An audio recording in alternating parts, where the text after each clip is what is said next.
नमस्कार, आपका हार्दिक स्वागत और अभिनंदन है ज्योतिष कलश यूट्यूब चैनल पर। मासिक राशिफल के क्रम में आज हम बात करेंगे मार्च 2025 में सिंह राशि के जातकों के जीवन पर ग्रहों की स्थिति के कारण से उन्हें क्या प्रभाव देखने को मिलेंगे, वहीं उन्हें कौन से उपाय करना जो है लाभप्रद रह सकता है। तो ज़्यादा समय नहीं लेते हुए मैं आपको मूल विषय पे लेके आना चाहूँगा और उससे पूर्व मेरा हर बार की तरह आपको करबद्ध निवेदन रहेगा, आप ज्योतिष कलश यूट्यूब चैनल को लाइक करें, शेयर करें और सब्सक्राइब करें ताकि मुझे मौका मिलता रहे आपसे रूबरू होने का।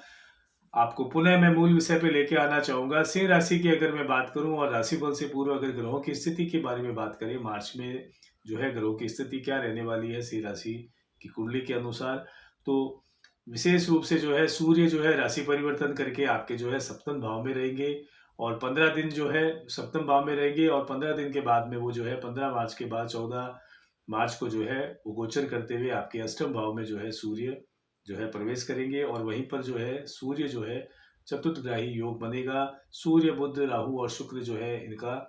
चौकड़ी बनेगी और बाकी ग्रहों की स्थितियां जो है वो यथावत रहेंगी। तो आपके अष्टम भाव में इन चार बड़े ग्रहों का जो है होना आपके जीवन को प्रभावित करेगा। हर क्षेत्र में आपको उसके प्रभाव मार्च में देखने को मिलेंगे। वहीं अगर बात करें कैरियर के दृष्टिकोण से, तो कैरियर के लिहाज से अगर मैं बात करूं तो आपके अच्छी स्थिति बनी हुई है, क्योंकि बृहस्पति का प्रभाव जो है वो आपके कर्म भाव पर जो है बनेगा और बृहस्पति की स्थिति के कारण से जो है आप कार्य क्षेत्र में बेहतर प्रदर्शन कर पाएंगे। और वो जातक सिंह राशि के जो जॉब की तलाश में है उन्हें मैं ये कहना चाहूंगा कि मार्च का महीना जो है यहाँ आपको प्रयास करने चाहिए, सफलता मिल सकती है, लेकिन उसमें कुछ परेशानियां, कुछ कठिनाइयां आपको आ सकती है। आपके अनुकूल जो है जॉब आप मिलने में जो है कुछ परेशानी देखने की आपको स्थितियां बन सकती है और साथ साथ मार्च का महीना जो है नई जॉब के लिए ये मैं कहना चाहूँगा कि शुभ समय नहीं है नई जॉब की तलाश के लिए। तो जिस कार्य क्षेत्र में आप कार्य कर रहे हैं अभी, तो वहाँ यथावत रूप से आप धैर्य रखते हुए कार्य करते रहे। आगे आने वाले महीनों में आपको अच्छे अवसर जो है मिलेंगे, ग्रहों की स्थितियाँ बदलेगी तो आपको बेहतर परिणाम भी मिलेंगे और साथ साथ जो आपके सीनियर्स हैं उनका साथ जो है वो आपको इस मार्च के महीने में मिलेगा। सीनियर्स जो है आपके कार्य की प्रशंसा करेंगे और आपके कार्य से प्रभावित होकर के आपको एक नई जिम्मेवारी मिल सकती है। वहीं मंगल का जो है कर्म भाव में होकर लाभ की स्थिति में जो है वो आपको रखेंगे, क्योंकि मंगल आपके कर्म क्षेत्र में होने के कारण से आपका पराक्रम, आत्मबल और कॉन्फिडेंस जो है वो आपका बढ़ेगा और आपका भाग्य भी जो है वो साथ देगा, क्योंकि मंगल जो है वो आपके भाग्य के मालिक होकर के आपके भाग्य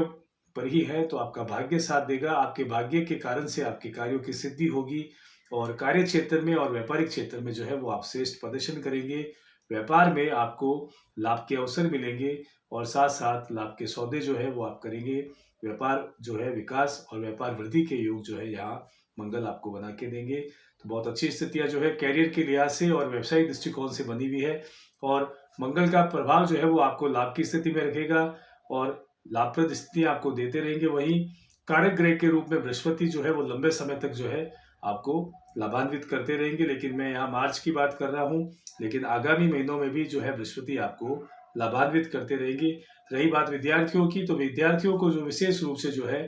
बृहस्पति और शुक्र के उच्च का होना जो है अध्ययन के दृष्टिकोण से लाभान्वित करेगा। अगर आप परिश्रम करते हैं तो आपको यथोचित और जो श्रेष्ठ परिणाम है वो प्राप्त हो सकता है। तो जो भी अभ्यर्थी हैं और विद्यार्थी हैं उन्हें एकाग्रत होकर के परिश्रम और लक्ष्य को ध्यान में रखते हुए मेहनत करनी चाहिए, क्योंकि ये महीना मार्च का और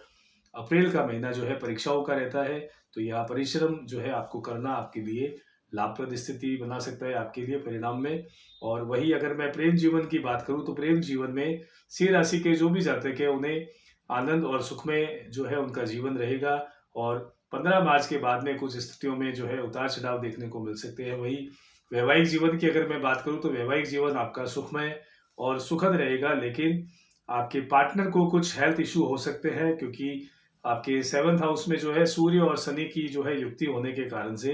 आपको यहाँ पार्टनर को जो है कुछ हेल्थ इशू आपको देखने को मिल सकती है उन्हें। तो उनकी सेहत का विशेष रूप से ख्याल रखें, तो उन्हें सेहत की ओर से जो है आप थोड़ा हेल्थ कॉन्शियस जो है आप रहे, ताकि उन्हें कोई मेजर जो है स्वास्थ्य इशू ना हो, क्योंकि मौसम परिवर्तन के कारण से उनके हेल्थ में इशू हो सकता है, बीपी की समस्या जो है उन्हें हो सकती है और कोलेस्ट्रॉल की समस्या जो है वो यहाँ पे उन्हें आ सकती है। वही अगर सिंह राशि के वो जातक जो कोई शेयर मार्केट में रुचि रखते हैं, एलआईसी वगैरह है या कोई इंश्योरेंस आदि में कोई अगर आप इन्वेस्टमेंट करना चाहते हैं तो उनके लिए ये समय जो है शानदार रहने वाला है। आप अगर लंबा निवेश यहाँ करते हैं तो आप लाभ की स्थिति में रहेंगे। वही वाणी पर जो है आपको नियंत्रण रखना होगा इस मार्च के महीने में, क्योंकि आप अपने बनते कार्यों को अपनी वाणी के कारण से जो है बिगाड़ सकते हैं और परिवार में आपकी वाणी के कारण से कुछ यहाँ विवाद की स्थितियां बन सकती है और अपनों से जो है कुछ मनमुटाव की स्थितियां और मतभेद की स्थितियां जो है आपको देखने को मिल सकती है। 15 मार्च के बाद में आप विशेष रूप से अपनी वाणी पर जो है नियंत्रण रखें और धैर्य रखें। यात्राओं के योग बनेंगे और 15 मार्च के बाद की जो भी यात्राएं हैं वो आपके लिए पक्ष की रहेगी, आपके लिए लाभदायक रहेगी और उन यात्राओं का आपको सुखद परिणाम जो है वो मिलेगा। नए व्यापार हेतु जो है ये मार्च का महीना जो है आपके पक्ष का नहीं है, कोई लाभ की स्थिति में आपको जो है नहीं रखने वाला। तो यहाँ मैं कहना चाहूँगा सिंह राशि के वो जातक जो कोई नया व्यापार शुरू करना चाहते हैं तो मार्च के बाद में अगर वो करते हैं तो उसका अच्छा परिणाम जो है वो आपको देखने को मिल सकता है। वही लग्नेश का जो है वो आपके अष्टम में गोचर होने के कारण से आपको कुछ जो है मानसिक स्ट्रेस, मानसिक तनाव दे सकता है। कार्यों के होते हुए भी जो है आपको कुछ जो है मानसिक अशांति का आप अनुभव कर सकते हैं, मानसिक तनाव आपको हो सकता है और साथ साथ व्यापार में जो है आपकी स्थितियां सामान्य रहने वाली है। तो यहाँ ओवरऑल अगर मैं बात करूं सिंह राशि के जातकों के बारे में तो आपके भाग्य साथ देने के कारण आपके कार्य तो बनेंगे, लेकिन यहाँ आपको कुछ मानसिक तनाव भी जो है आपके अष्टम भाव के स्थिति के कारण से आपको देखने को मिल सकते हैं। वहीं अगर मैं आर्थिक पक्ष की अगर बात करूं तो आर्थिक पक्ष की लिहाज से धन भाव पर जो है भाग्येश का होना आपको शुभाशुभ परिणाम देगा और वहीं आपके कार्य सिद्ध होंगे, आपके बनते हुए जो कार्य है वो बनना शुरू होंगे, रुके हुए कार्य जो है वो आपके बनने शुरू होंगे और धन अर्जन के साथ साथ जो है वो आप धन संचय करने में भी आप सफल रहेंगे। तो यह भाग्येश जो है आपकी बहुत अच्छी स्थिति में होने के कारण से आप लाभ की स्थिति में रहेंगे। आर्थिक स्थिति के दृष्टिकोण से आपको इनकम के सोर्स जो है वो आपको मिलेंगे, लाभ के सौदे आपको मिलेंगे और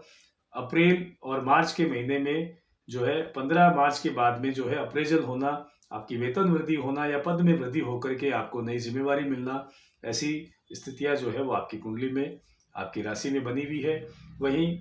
राशि स्वामी जो है वो आपके सप्तम भाव में है, सूर्य शनि जो है उनकी युक्ति बन रही है और इस कारण से जो है यहाँ मैं कहना चाहूँगा कि सेहत को लेकर के आप जो है सचेत रहे, क्योंकि 1 से 14 मार्च तक विशेष रूप से जो है आपको पेट से संबंधित समस्याएं जो है हो सकती है। तो अपने आहार विहार का, खान पान का बिल्कुल जो है ध्यान रखें। बाहर का खाना खाने से परहेज करें, फास्ट फूड से आप परहेज करें और गरिष्ठ खाने से जो है वो आप परहेज करें, तो आप लाभ की स्थिति में रह सकते हैं। वहीं आपको बीपी और कोलेस्ट्रॉल की समस्या जो है वो आपको परेशान कर सकती है मार्च के महीने में। तो विशेष रूप से मैं यह कहना चाहूँगा कि अपने आहार विहार और खान पान में जो है आप ध्यान रखें। और धन भाव के स्वामी का अष्टम भाव में होने के कारण से जो विशेष रूप से जो है अष्टम भाव में आपके बुध, शुक्र और राहु, चंद्रमा का योग होना आपको लाभान्वित करता रहेगा। नेगेटिव इम्पैक्ट के साथ साथ जो है वो आपको इसके मैं यह कहना चाहूँगा सावधानी जो आपको रखनी चाहिए अष्टम भाव में चतुर्थग्राही योग होने के कारण से, चौकड़ी बनने के कारण से, कि आप कोई भी बड़ा डिसीजन अगर लेते हैं तो विवेक से लेवे, किसी की सलाह से लेवे और अविवेकपूर्ण निर्णय आपको जो है नुकसानदायक स्थिति में लेके आ सकता है। तो कोई भी डिसीजन पर आने से पूर्व, कोई कार्य करने से पूर्व जो है आप किसी की सलाह जरूर लेवे। और यहाँ आपको बुध जो है वो फिजूल खर्ची दे सकते हैं, तो यहाँ मैं कहना चाहूँगा कि बुध आपके खर्च की अधिकता को बढ़ा सकते हैं। खर्च अनियंत्रित रूप से आप मार्च में हो सकते हैं, तो आप फिजूल खर्ची करने से भी बचें। वहीं आपका कर्ज जो है वो बढ़ सकता है, तो किसी को भी उधार का लेन देन या आप कोई लोन वगैरह अगर आप ऐसा प्लान कर रहे हैं तो पोस्टपोन रखें, क्योंकि मार्च के महीने में किसी भी प्रकार का कर्ज लेना आपको निकट भविष्य में जो है परेशानी में जो है आप आ सकते हैं और उसके कारण आप परेशान रह सकते हैं। 14 मार्च के बाद में राहु वक्री होकर के आपको विशेष रूप से जो है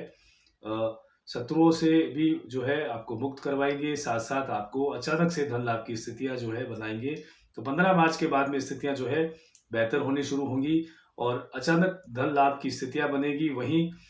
चंद्रमा और शुक्र जो है आपको कहीं अटका हुआ रुका हुआ धन जो है वो आपको